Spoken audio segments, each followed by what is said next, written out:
Dhaka city corporation দক্ষিণের mayor প্রার্থী ইশতিয়াক হোসেন সাহেব তিনি ইলেকশন নির্বাচন ট্রাইব্যুনালে মামলা করেছেন। সেই মামলায় সাক্ষী প্রমাণ নিয়ে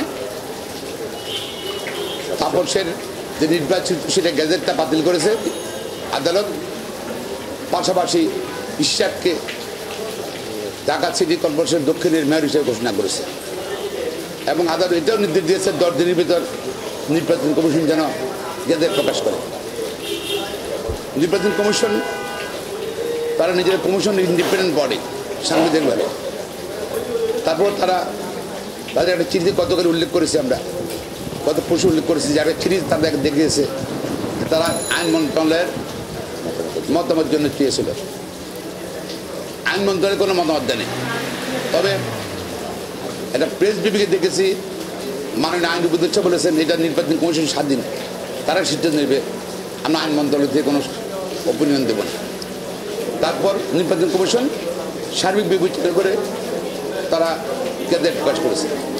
আইন অনুযায়ী গ্যাজেট প্রকাশ 30 দিনের ভিতরে শপথ দিতে সরকার বাধ্য, কিন্তু সরকার শপথ দিয়ে গরিমসি করছিল। সরকার দেখাচ্ছিল যে হাইকোর্টে একটা মামলা পেন্ডিং আছে, কোথাকার কে মামলা করছে এটাই না। সরকারের যদি কোনো ইঞ্জিনিয়ার না থাকে, যদি না থাকে, এটা তো সরকারের কোনো বলার কথা না। যাই হোক, সে মানুষজন তারা অপেক্ষা করেছে। সে মামলা সামালের খারিজ করেছে, 2 দিন শুনানির পরে 3 দিন খারিজ করেছে। তার একজন এসছে ওই অ্যাডভোকেট সাহেব আপিল ডিভিশনে গেছে, চেম্বার জাজ থেকে আজকে ফুল কোর্টে ফিক্সড করেছে। গতকাল ছিল, গতকাল শুনানির এক পর্যায়ে মাননীয় সুপ্রিম কোর্টের আপিল ডিভিশন বলছে আমরা নির্বাচন কমিশনের যা মেইন ইন্ডিপেন্ডেন্ট বডি স্বাধীন, তাদের শুনতে চাই। নির্বাচন কমিশন থেকেও আজকে একজন বিজ্ঞ আইনজীবী অ্যাপিয়ার করেছেন, উনার বক্তব্য রেখেছেন এবং পিটিশনের বক্তব্য শুনেছেন, আমাদের একটু বক্তব্য শুনেছেন। আমাদের বক্তব্য আগে শেষ হয়ে গেছিলো এনি কেস। শোনার পরে কোর্ট কোনো স্থগিত দেননি, অর্থাৎ গ্যাজেট তারা যে গ্যাজেট প্রকাশ গ্যাজেটটা স্থগিত চেয়েছে সেটাই স্টে করার স্থগিত করেনি। কোর্ট একটা অবজারভেশন দিয়েছে যে নির্বাচন কমিশন স্বাধীন, যেহেতু সাংবিধানিক প্রতিষ্ঠান, তারা এবারে সিদ্ধান্ত নেবে, যাদের সিদ্ধান্ত চূড়ান্ত হবে। আপনারা জানেন নির্বাচন কমিশন অলরেডি আগের চিঠিতে বলেছে যেহেতু we are not the contesting party, অর্থাৎ প্রতিদ্বন্দ্বী প্রার্থী নেয় ইলেকশন কমিশন। তারা কোর্টের আদেশ অনুযায়ী গ্যাজেট প্রকাশ করেছে এবং তারা বলেছে আপিল করার কেন বলছিল স্থানীয় সরকার মন্ত্রণালয় থেকে।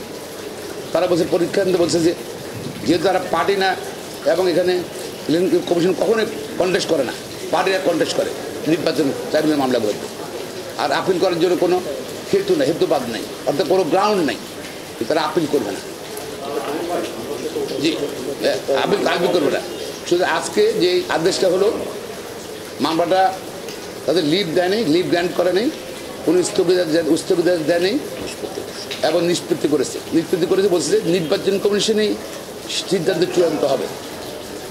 নির্বাচন কমিশন অলরেডি তাদের অভিযান আমরা দেখেছি, তারা আপিল করেন, তারা স্বীকার করছে।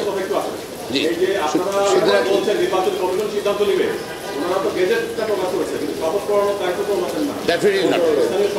জি,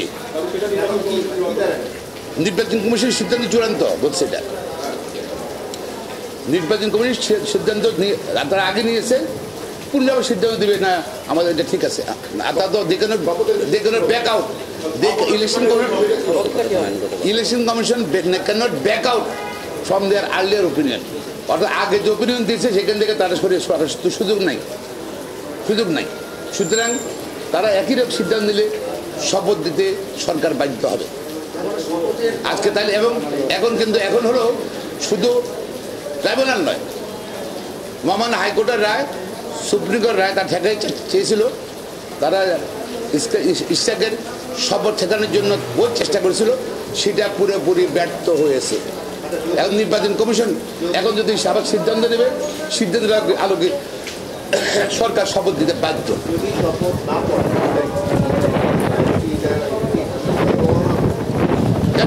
আমার নয় কোর্টে আসছে একটা বাড়ি, জি, এটা কন্টেক্সট হয়েছে, কোর্টের মধ্যে ইয়ে হচ্ছে।